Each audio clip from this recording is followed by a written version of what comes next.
No niestety jest w bardzo złym stanie, prawdopodobnie leżał w jakiejś wilgotnej piwnicy. Wysuwam ten worek na kurz.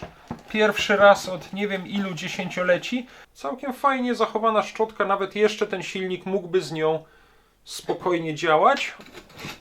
No i wyjmujemy silnik z obudowy. Wcale nie jest tak do końca wykluczone, że ten silnik uda nam się jeszcze uruchomić. Zobaczymy. O, cały układ ssący, czyli tutaj dwie turbinki i tę osłonkę mamy zdjęty. Jest. Wyjąłem wirnik ze środka. No jest taki troszeczkę podrdzewiały. Przynajmniej taki bardzo pobieżny test pokazuje, że ten wirnik ma szansę być sprawny. Ja tutaj wylutuję te przewody najpierw idące do szczotek. Jeden. Teraz jest włączony, teraz wyłączony, włączony, wyłączony. Dotykam do tych przewodów. No mamy. Tutaj przez te cewki, przez te uzwojenia. Cześć! W dzisiejszym odcinku będę chciał obejrzeć kolejny stary odkurzacz Electrolux 5, chyba z 1925 roku. To są odkurzacze, które tutaj dosyć często na kanale oglądamy. Jest już o nich kilka filmów. Prawdę mówiąc, jeden z moich ulubionych modeli. I wydaje mi się, że to jest w ogóle najstarszy model elektrycznego odkurzacza, który tutaj na kanale oglądaliśmy. W tej chwili postawiłem na stole dwa egzemplarze takich odkurzaczy Electrolux 5. Ten pięknie zachowany, z walizeczką, z płozami, z akcesoriami. To jest odkurzacz już tutaj na kanale znany, on należy do pana Wojciecha, trafił do mnie do naprawy. Jest tutaj niestety uszkodzony wirnik w silniku. No i niestety też jest do wymiany cała instalacja, no przewód przyłączeniowy, przewód zasilający na pewno. Tutaj przewody idące do stojana i niestety tutaj podczas próby ich zaizolowania bardzo popękały też przewody czy uzwojenia, czy przewody wychodzące z uzwojeń stojana. Także no niestety tutaj przede wszystkim wirnik jest spalony, nie działa, ale też te wszystkie przewody, łącznie prawdę mówiąc z przewinięciem stojana, wszystko to byłoby tutaj w tym odkurzaczu do zrobienia. Natomiast ten odkurzacz kupiłem bardzo niedawno, on wczoraj przyszedł do mnie w paczce. Jeżeli śledzicie gdzieś na portalach aukcyjnych ogłoszenia poświęcone tego rodzaju sprzętom, czy sprzedaży tego rodzaju sprzętów, to mogliście go nawet widzieć. On jakiś czas był w ogłoszeniu, nikt się nim nie interesował, no i prawdę mówiąc trudno się dziwić, bo jak widzicie jest naprawdę w kiepskim stanie. Ale ja kupiłem go z dwóch powodów. No po pierwsze oczywiście było mi trochę szkoda tego odkurzacza, bo ja te Electroluxy bardzo lubię i no, szkoda byłoby, gdyby takie urządzenie trafiło na śmietnik. Myślę, że da się z niego może coś tutaj odzyskać, a być może nawet da się z tego zrobić jakiś eksponat, który będzie się przynajmniej nadawał do prezentacji w kolekcji. Tutaj jest ułamana rączka, no w ogóle jest on w takim dosyć kiepskim stanie. Natomiast przyznaję, że troszeczkę miałem nadzieję i mam nadzieję nadal, że być może uda nam się wyjąć wirnik z tego silnika w tym odkurzaczu i kto wie, może on okaże się sprawny i może będzie szansa zamontowania tego wirnika w tym ładnym odkurzaczu pana Wojciecha. To jest rzecz, którą dzisiaj chciałbym sprawdzić. Chciałbym po prostu rozmontować ten odkurzacz na części, chociaż to może nie być łatwe. Chciałbym wyjąć z niego silnik, wyjąć z tego silnika wirnik i zobaczyć, w jakim jest stanie, czy w ogóle jest szansa na zamontowanie go w tym odkurzaczu. Nawiasem mówiąc, te dwa egzemplarze, które stoją teraz u mnie na stole, to jest taki najlepszy chyba przykład, jak ogromną rolę odgrywają warunki, w jakich dane urządzenie jest przechowywane. Zobaczcie, ten odkurzacz z 1924 roku, jeżeli się nie mylę, jest praktycznie w dobrym stanie, w dobrym czy w bardzo dobrym stanie jak na swój wiek. Na pewno był przechowywany gdzieś w suchym mieszkaniu, w jakiejś szafie może.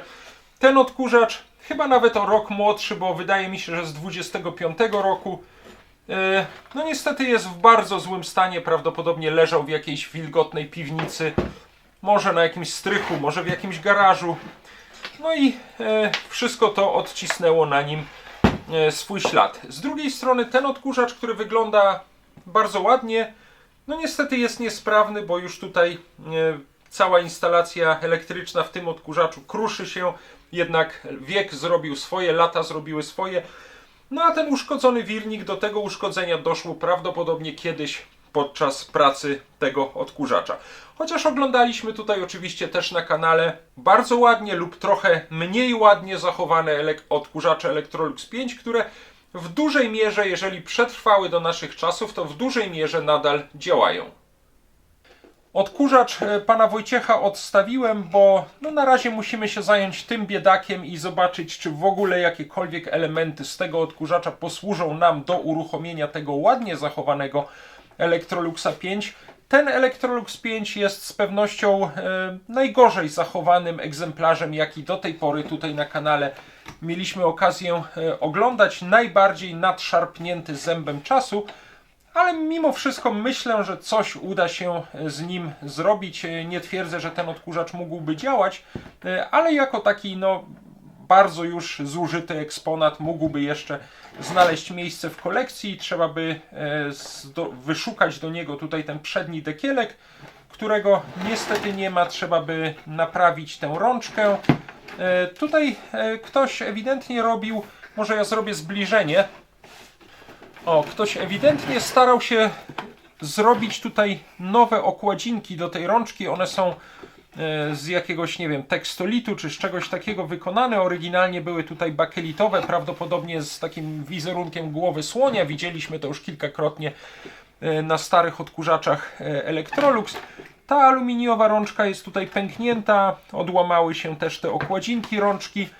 Ale myślę, że dałoby się to jeszcze przymocować, może nawet wymienić te okładzinki. Jeżeli chodzi o ten pasek naramienny, to on na pewno nie jest oryginalny. Tutaj oryginalnie były takie paski z najczęściej wyhaftowanym napisem Lux, ale może on też pochodzić jeszcze z okresu gdzieś mniej więcej II wojny, może jest wczesny powojenny, ale na pewno widać, że też jest to już bardzo, bardzo stary pasek. Ja go mogę tutaj od razu wyciągnąć. Dosyć ładnie, tak jak powiedziałem, jest zachowana tutaj ta tabliczka Electrolux. Całkiem czytelna jest ta tabliczka znamionowa. Nawet tak szczerze mówiąc nie najgorzej jest ta okładzina ze sztucznej skóry tutaj zachowana. No już zdarzały się nam Electroluxy, w których była ona bardziej zniszczona. Te aluminiowe elementy tutaj, zwłaszcza w niektórych miejscach, są takie już mocno, nie wiem, utlenione prawdopodobnie, ale po wyszlifowaniu one by na pewno wyglądały troszeczkę lepiej. No, zobaczymy. Tu niestety już te stalowe elementy, te klamerki są już też dosyć mocno zardzewiałe. W środku znajduje się worek na kurz, taki no dziurawy i bardzo spleśniały. Spróbuję go zaraz wyjąć. No w ogóle troszeczkę zabawa z tym odkurzaczem będzie przypominała bardziej wykopaliska archeologiczne. Strasznie się to wszystko kruszy. Ok. Wysuwam ten worek na kurz. Pierwszy raz od nie wiem ilu dziesięcioleci. Zobaczcie, wyraźnie widać, że odkurzacz leżał w tej pozycji. I tutaj gromadziła się wilgoć. Widać, że to od tej strony znacznie bardziej pokryło się rdzą. Czasami zdarzały się napisy na takich workach. Na tym, prawdę mówiąc, napisu nie widzę. No niestety tego worka prawdopodobnie nie uda się już uratować. Będzie on niestety do wyrzucenia. W środku, prawdę mówiąc, nawet nie jest to jakieś tragiczne. Tutaj troszeczkę tej rdzy się uzbierało na dole. Natomiast większa część korpusu tego odkurzacza wcale nie jest od wewnątrz zardzewiała. Myślę, że nawet ten korpus będzie do uratowania. Tam jest jeszcze taka druciana osłonka wlotu powietrza do silnika. Tego chyba tutaj nie widać w kamerze. Ona częściowo przerdzewiała. I tutaj już ten drut się na dole rozpadł. Czasem w tych Electroluxach były jeszcze montowane wewnętrzne filtry, takie przeciwbakteryjne, dezynfekujące. Tutaj tego nie ma. Dobra, to worek na kurz mamy wyjęty. Ja bym teraz postawił ten odkurzacz pionowo i spróbowałbym chętnie odkręcić tutaj mocowanie silnika. Po pierwsze, zanim spróbujemy zdjąć tę pokrywę silnika, zobaczmy, czy w silniku zachowały się szczotki. Odkręcam tutaj dekielki szczotek. No, całkiem fajnie zachowana szczotka. Nawet jeszcze ten silnik mógłby z nią spokojnie działać. Odkładam, a zobaczmy tę z drugiej strony. Odkręca się bardzo ładnie. O, też sprężynkę wyjąłem, szczotka tam chyba została. No, będę ją musiał od środka wypchnąć, ale wydaje mi się, że ona tam nawet jest. Sprężynki nawet nie są bardzo zardzewiałe. No to już jest taki troszeczkę dobry sygnał, że ten silnik może być w nie najgorszym stanie. Teraz tak, muszę tutaj odkręcić, jedna śrubka jest odkręcona, muszę odkręcić tę śrubkę i tu też śrubki brakuje, czyli tak naprawdę z 3 śrubek trzymających silnik została tylko jedna. Nawet się odkręca, zobaczcie, w tak zniszczonym urządzeniu. Śruba się wykręciła całkiem elegancko. No i teraz coś tam się troszeczkę rusza. Aczkolwiek trzeba to będzie chyba odstukać.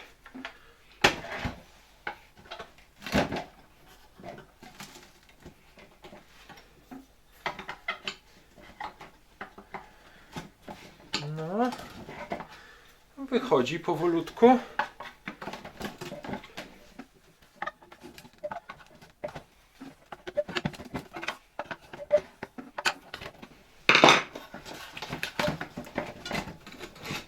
No i wyjmujemy silnik z obudowy. Nawet nie jest najgorzej, prawdę mówiąc. O, w środku ta część komory silnika wygląda naprawdę nieźle. Prawie nie widać tam rdzy. Ewidentnie tutaj wilgoć się nie dostała. To jest już naprawdę dobry znak. W ogóle ten korpus odkurzacza jest, no, powiedzmy, w stosunkowo dostatecznym stanie. Ta część jest troszeczkę bardziej zniszczona, ale to się da wszystko wypolerować. Tutaj jest nawet, powiedziałbym, zupełnie nieźle. Ok, z tego jestem całkiem zadowolony. O, tutaj możemy sobie obejrzeć silnik wyjęty z tego odkurzacza. No, wirnik jest w tej chwili zablokowany, nie porusza się, ale trzeba przyznać, że nie jest to jakoś bardzo zniszczone. Tutaj trochę te śruby trzymające cały ten silnik są minimalnie pokryte rdzą, ale nie jest najgorzej. Powiedziałbym, że jeżeli ten odkurzacz działał, zanim trafił gdzieś do piwnicy, to jest pewna szansa, że ten silnik nawet może okaże się sprawny, a to, co byłoby najfajniejsze, że może sprawny okaże się wirnik w tym silniku. Zobaczymy, no jest w każdym razie taka szansa. Może ja zaraz obetnę te przewody z tym kawałkiem rączki, bo one w tej chwili nam tylko przeszkadzają. O. Ta rączka też jeszcze, może coś da się z nią zrobić. Zobaczymy, wyłącznik jest tutaj zablokowany, ale też po wyczyszczeniu może będzie działał. To, nawiasem mówiąc, jest jedna ze smarowniczek do tutaj łożyska od tej strony silnika. Tutaj jest druga smarowniczka. O, nawet sprężynki w nich nie są zablokowane, przynajmniej w tej jednej. W tej drugiej też. Zobaczcie, bardzo ładnie się wciska. Teoretycznie można by naoliwić obydwa te łożyska. To są łożyska ślizgowe, jeżeli dobrze pamiętam. Nie są to łożyska toczne z kulkami. Tutaj postawiłem na stole wszystkie elementy rozmontowanego odkurzacza. Oczywiście zaraz rozmontujemy jeszcze silnik. Korpus odkurzacza wbrew pozorom jest, powiedzmy, w niezłym stanie. No, worek niestety nie nadaje się już do niczego. Rączka wymaga bardzo gruntownej naprawy, ale może da się ją jeszcze uratować. Szczotka jest w ogóle super i można z niej korzystać. Ta druga pewnie też, zaraz ją wyjmiemy. Nakrętki od szczotkotrzymaczy są bardzo dobre, pasek do wyrzucenia. Natomiast ten silnik też wbrew pozorom nie wygląda najgorzej i zobaczymy, rozmontujemy go, ale po pierwsze na pewno wiele elementów z tego silnika da się wykorzystać, a po drugie wcale nie jest tak do końca wykluczone, że ten silnik uda nam się jeszcze uruchomić. Zobaczymy. Ja sobie tutaj przede wszystkim teraz sprzątnę na stole, bo tutaj się bardzo naśmieciło. W najgorszym stanie była tutaj ta część, w której znajduje się worek na kurz i z niej wysypało się najwięcej jakiegoś brudu, rdzy, kurzu, piasku. Sprzątnę tutaj troszkę, żeby się strasznie nie ubrudzić i zaraz zajmiemy się demontażem tego silnika. Posprzątałem tutaj na stole, tak bardzo wstępnie wyczyściłem też troszeczkę pędzelkiem, szczotką ten silnik, odkurzyłem go nawet z zewnątrz i naprawdę nie wygląda to najgorzej. Teraz chciałbym się zająć jego rozmontowaniem. Zobaczymy, jak z tym nam pójdzie. Nakrętka się, śrubka się odkręciła właściwie bez kłopotu. Zdejmiemy teraz cały ten układ ssący, czyli tak, śruba z podkładką.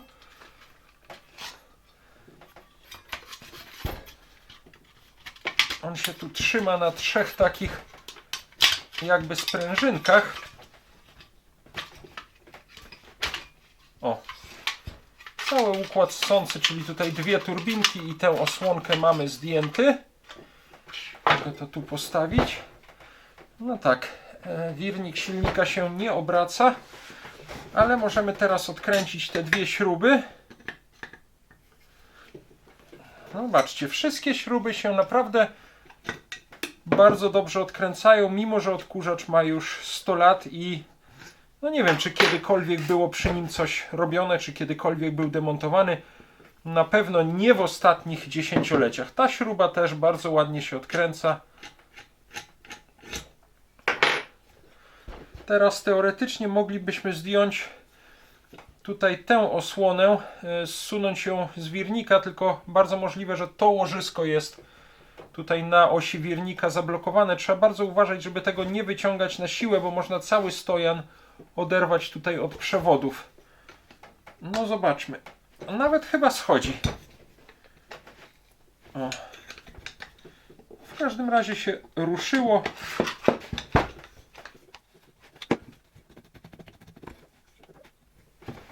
Spróbujemy to zdjąć.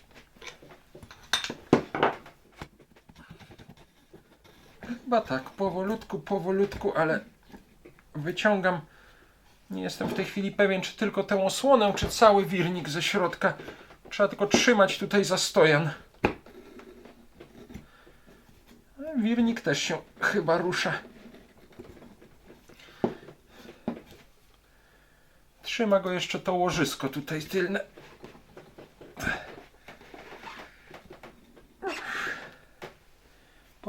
Powolutku wychodzi. Założę rękawiczkę, bo można się skaleczyć o te blachy. Jest. Wyjąłem wirnik ze środka. No jest taki troszeczkę podrdzewiały. Ojej, tu komutator też jest bardzo, ale nie, to jest chyba tylko jakiś brud i tłuszcz. No zobaczymy, czy ten wirnik będzie miał szansę działać. Tutaj bym jeszcze chciał zdjąć to łożysko z wirnika. Momencik.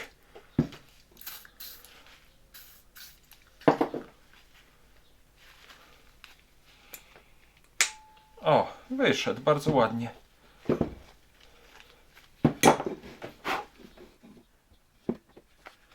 I tak, tutaj mamy stojan.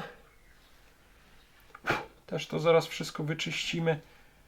A nawet nie są te przewody poobrywane od stojana. W tym ładnym odkurzaczu pana Wojciecha tutaj zupełnie kruszyły się te wszystkie przewody. Zacząłem, po pierwsze poschodziła z nich izolacja, zacząłem tutaj nakładać nową izolację, ale te przewody się tutaj kompletnie odłamały. I prawdopodobnie trzeba będzie tam po prostu przewinąć, zrobić nowe te cewki na stojanie. Dobra, tutaj na razie to odstawiam. I spróbuję teraz wyczyścić troszeczkę ten wirnik, a potem sprawdzimy miernikiem, czy on w ogóle ma szansę funkcjonować. Nawiasem mówiąc, mieliśmy wyjąć też tę drugą szczotkę. Nie pamiętam, w którym ona tutaj jest. O, tutaj wyszła. Proszę bardzo, bardzo ładna szczotka. Też jeszcze mogłaby pracować. Takie charakterystyczne, okrągłe są te szczotki w starych Electroluxach. Później już były prostokątne czy kwadratowe.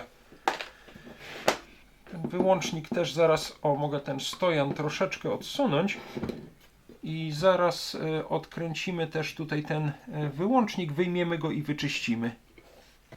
Tutaj mam już wirnik tak bardzo wstępnie wyczyszczony, troszeczkę wyszlifowałem też ten komutator. Zobaczcie, wygląda nawet nie najgorzej.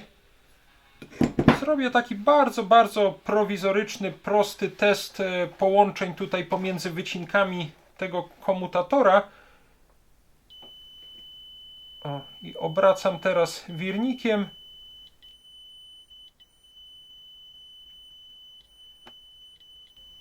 No i w każdej pozycji mam połączenie. Na tym wirniku z odkurzacza pana Wojciecha mieliśmy tylko dosłownie w jednej pozycji, o tak, mieliśmy połączenie. Wszędzie w innych miejscach tego połączenia nie było i tamten silnik w ogóle nie był w stanie ruszyć. Jeżeli ustawiliśmy go specjalnie tak, że szczotki dotykały tych wycinków komutatora, pomiędzy którymi było połączenie, to on dosłownie pół centymetra potrafił przeskoczyć i się oczywiście zatrzymywał, bo połączenie pomiędzy szczotkami było zerwane. Tam prawdopodobnie spalone są tutaj te uzwojenia wirnika.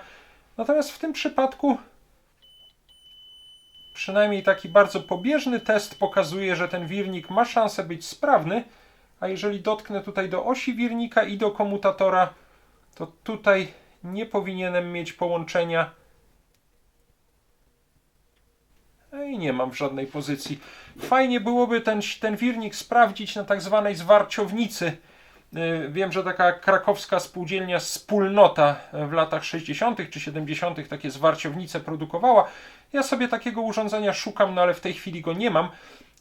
Tak sobie myślę, że moglibyśmy na próbę w ogóle wymontować tutaj też ten stojan z tego silnika, zamontować ten stojan i ten wirnik w tym ładnie zachowanym Electroluxie pana Wojciecha, no i zobaczylibyśmy wtedy, czy w ogóle będzie miało szansę to działać. Tam w tamtym odkurzaczu tak czy inaczej w tej chwili stojan mamy odłączony. Ja tutaj wylutuję te przewody najpierw idące do szczotek. Jeden.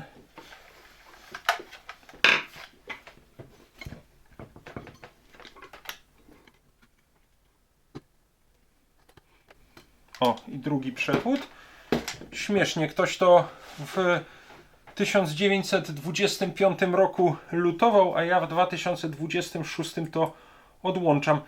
Może ja sobie oznaczę te przewody, żebym nie pomylił się, które prowadzą do szczotek, a które do wyłącznika. Momencik, żeby to nie spadło. Ok, tu sobie taśmą izolacyjną oznaczyłem na czerwono, to jest przewód idący do szczotki po mojej prawej stronie, na żółto to jest przewód idący do szczotki po mojej lewej stronie, na biało to jest przewód idący do wyłącznika. Właśnie zaraz go też wylutuję. O, prawie, o, już wyszedł, dobrze. Też już go mam. I jeszcze został mi tutaj przewód idący już bezpośrednio tutaj do przewodu zasilającego. Zaraz go wyciągnę, tylko muszę wykręcić wyłącznik. Odkręcę tutaj dwie śrubki trzymające ten bakelitowy wyłącznik w środku.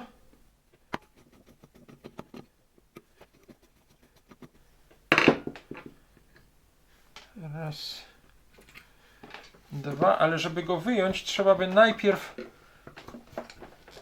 przekręcić i wycisnąć tę bakelitową część, a ona tutaj się też zablokowała zupełnie w obudowie. Nie będzie łatwo ją wyjąć. O, pamiętam, że ją trzeba w jakąś pozycję przekręcić. O, i wtedy już cały ten przycisk wyłącznika wychodzi i mam nadzieję, że teraz ten wyłącznik uda nam się może jakimiś szczypcami wyciągnąć z obudowy. Tak, on już się tutaj rusza. O, fajnie, wyłącznik mamy wyjęty. On działa w ten sposób. Momencik. Na tej bakelitowej części jest taki wkład metalowy. W tej chwili byłby ten wyłącznik w pozycji wyłączone.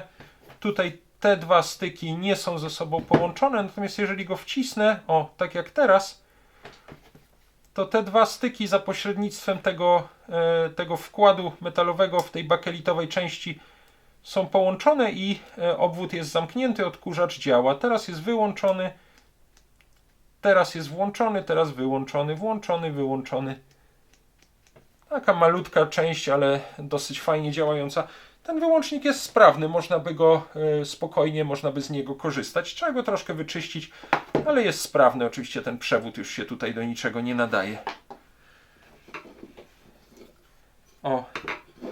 I mamy praktycznie cały stojan odłączony od tej obudowy.